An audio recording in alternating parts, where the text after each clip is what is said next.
What we're seeing from Megan Thee Stallion with this new music is the unleashing of her Lilith. For those of you who don't know, Lilith in astrology represents the parts of your personality that was once good and chipper and happy, but turned dark and twisted because of being repressed and shoved deep down inside you. Megan Thee Stallion has her Lilith in Gemini. Gemini is the sign of communication, but most specifically, socialization. So how we learn to communicate, how we learn to form relationship with people, and how we learn new skill sets, and how we learn to give all these aspects of ourselves a sense of purpose. One critique of Megan Thee Stallion is that she's been called a, rapper.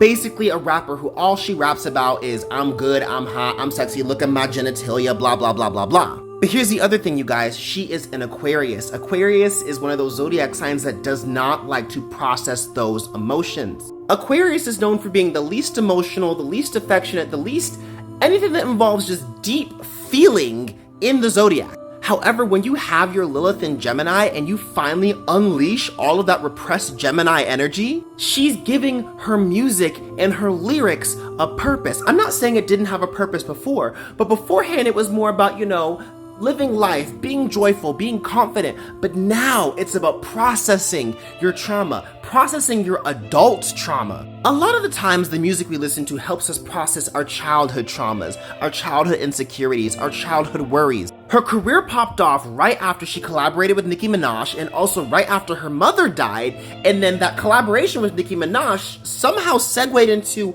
a feud with Nicki Minaj. Then she gets shot by Tory Lanez. Then she breaks up with her boyfriend after allegedly being cheated on. I think it's safe to hypothesize that over the past 4 to 5 years, Megan Thee Stallion's biggest character flaw is that she didn't really process what was happening in her life in a healthy way. She kept trying to push on and be okay and laugh it off and just have fun. And we saw some windows of vulnerability and transparency and emotion here and there. And I mentioned in past videos that Megan Thee Stallion's Medusa asteroid is in Taurus, which means one of the things that people are petrified of when it comes to Megan Thee Stallion is her resilience. She petrifies people. She scares people with how resilient she is. She can take and take and take and take and keep going. But with this recent release, I think this is her way of finally saying, I can't take it anymore. And with Lilith in Gemini, the way to release yourself from that dark, suppressed energy is to give your words and your skills